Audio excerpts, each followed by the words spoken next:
Sometimes when I'm thinking about us, before we got lost and we parted. Bonjour mes soleils et bienvenue dans cette nouvelle vidéo.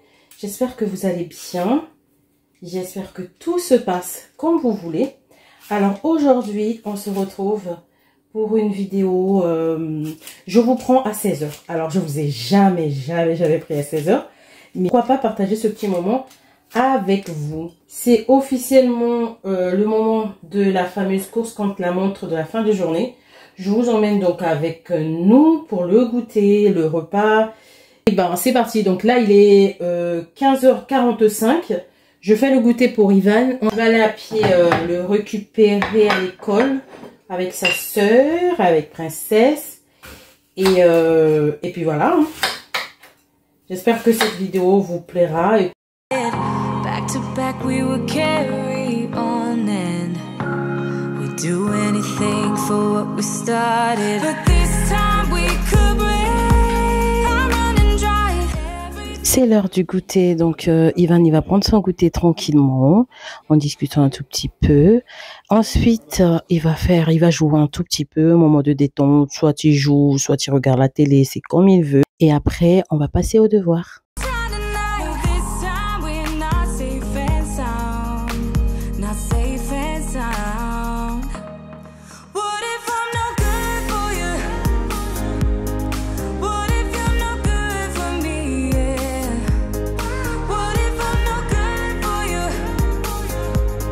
T'as quoi un devoir là? J'ai conjugaison, revoir une leçon.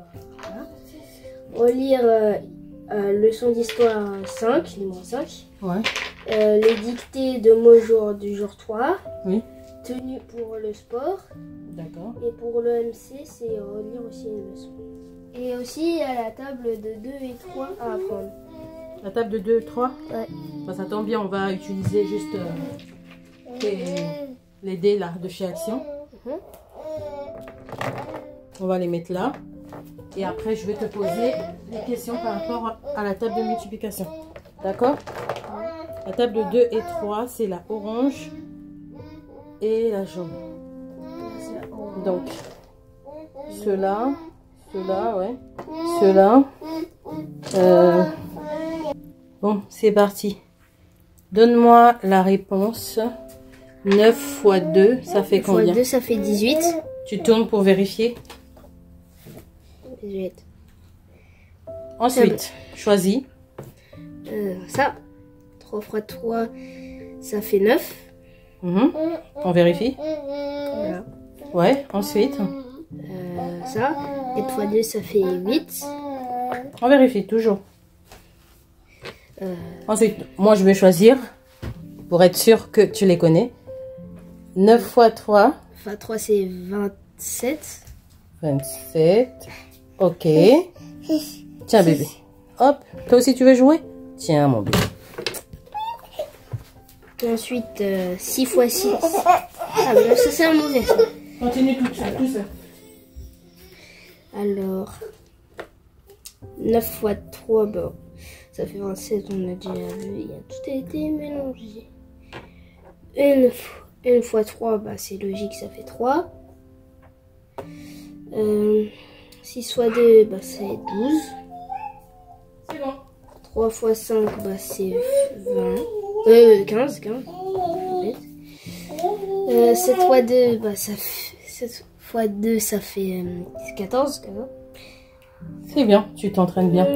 Quand tu auras terminé, est-ce que ce serait possible que tu ranges tout ça dans le carré, dans la boîte, s'il te plaît? Ok. D'accord? Je vais continuer à cuisiner.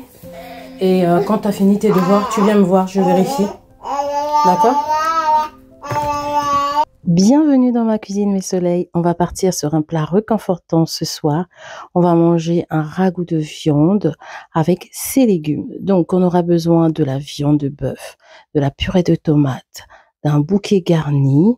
Ensuite, j'aurai besoin d'un chou, la moitié d'un chou, hein, de la pomme de terre, du navet, des carottes, du poivron, une tomate, du poireau, de l'oignon. Voilà en ce qui concerne les légumes. Ensuite, pour les épices, ail, persillade, muscade et du sel.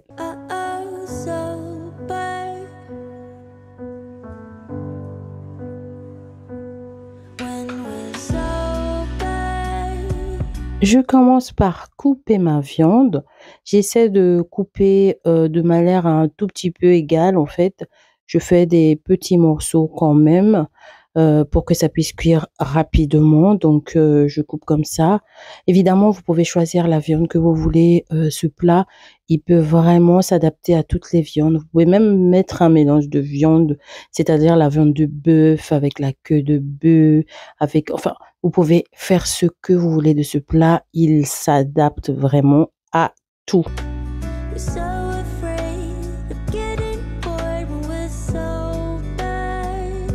Maintenant qu'on a terminé la découpe de la viande, on va commencer la préparation. Donc, j'aurai besoin de l'huile d'olive. Je vais en mettre dans ma casserole. Ensuite, je vais chauffer un tout petit peu mon huile. Une fois que mon huile sera chaude, je vais venir verser ma viande tout simplement. Alors la viande, je vais la saisir de tous les côtés. Je vais attendre vraiment qu'elle soit un peu dorée en fait sur les côtés pour commencer vraiment à proprement parler la préparation.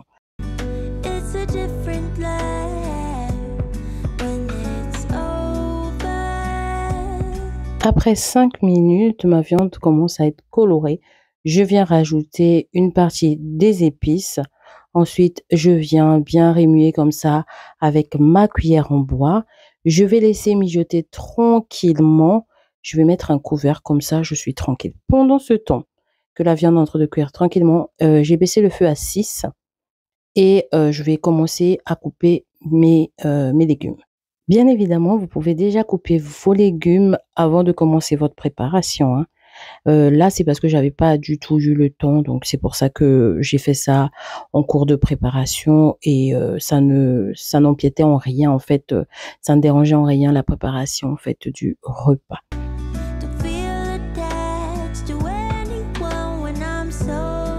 Pendant que je suis en train de cuisiner, il y a mon fils aîné qui est rentré, qui est avec Ivan au salon, et Princesse qui fait des allers-retours. Tantôt elle est au salon, tantôt elle est dans la cuisine parce qu'elle traîne toujours autour de maman, hein. Elle peut pas s'éloigner de maman, donc elle vient de temps en temps vérifier si je suis toujours là et tout. Autant elle peut jouer avec ses frères, m'ignorer ou quoi que ce soit, mais elle a toujours un œil tourné pour se rassurer. Est-ce que maman elle est toujours dans les parages? En tout cas, on a cette relation avec Princesse. Bon, je pense qu'avec tous mes enfants, hein, parce que il y a que avec ma fille aînée que j'ai travaillé dès que j'ai accouché, mais pour les 4 autres, je n'ai pas du tout, j'ai pas travaillé quand j'ai accouché. J'avais pris pour la deuxième, j'avais pris 6 mois. Pour les 3 derniers, j'ai toujours pris 3 ans. Donc avec les 3 derniers, c'était chaud, chaud, chaud. Ils étaient vraiment très, très, très fusionnels avec moi. Vraiment fusionnels. Et donc, je pense que Princesse, elle est juste en train de reproduire ce schéma. À un détail près, Princesse est quelqu'un de très, très solaire. Très, très, très solaire. Franchement, elle n'est pas du tout timide. Elle est tout le temps souriante. Elle est tout le temps, mais vraiment, elle dit bonjour aux gens, elle fait des coucous aux personnes qu'elle connaît pas. Autant ses frères, on était fusionnels, mais non, on s'approche pas trop des gens. Mais Princesse, c'est tout le contraire. Tout le contraire. Bon, bref, alors vous avez vu que j'ai incorporé l'oignon à la préparation et là je vais passer à un autre level, c'est-à-dire que tous les légumes au fur et à mesure que je vais couper, je vais les incorporer au fur et à mesure. Donc là, sur les carottes par exemple, j'ai épluché, j'ai coupé. Une fois que j'ai terminé de faire tout ça directement dans la casserole.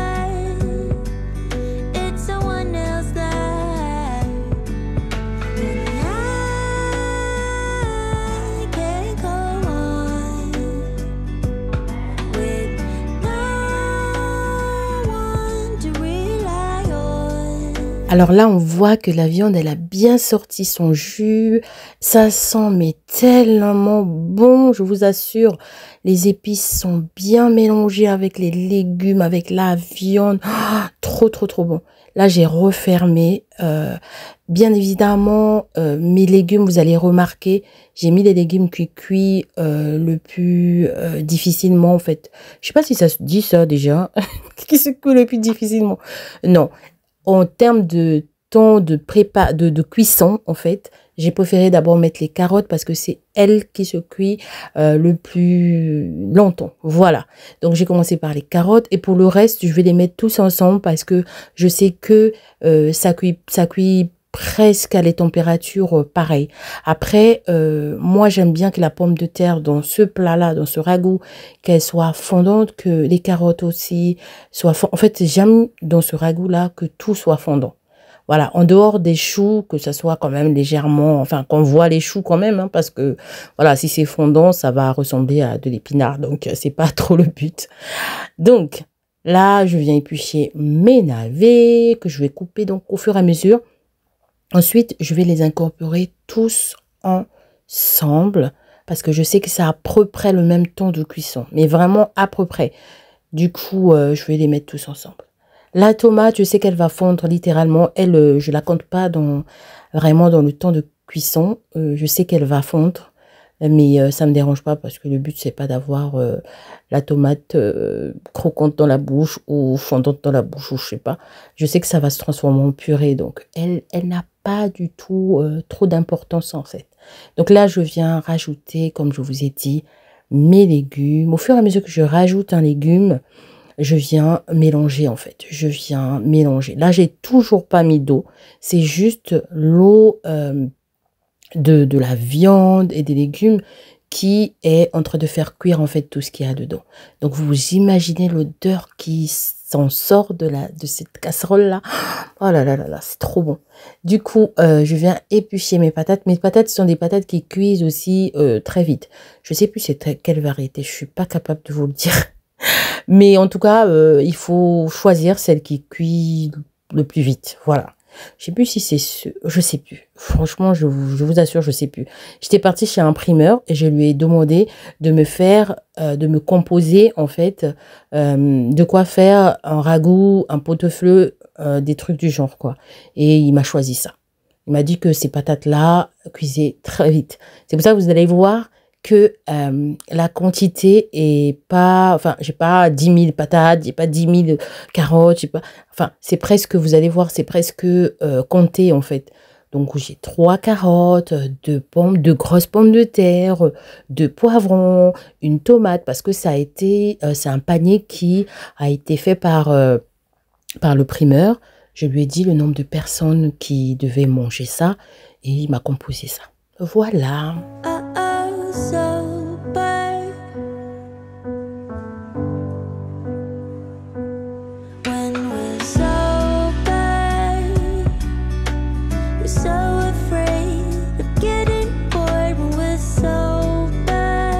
Donc là, j'ai mis la plupart de mes légumes. Je vais rajouter mon bouquet garni.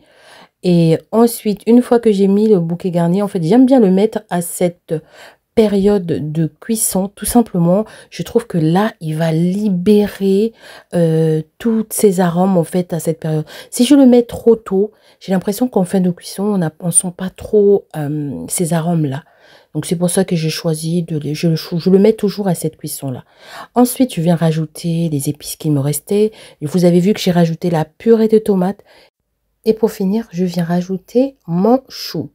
Là, j'ai toujours pas mis d'eau. Je mets d'abord mon chou et ensuite, je viendrai mettre mon eau, tout simplement.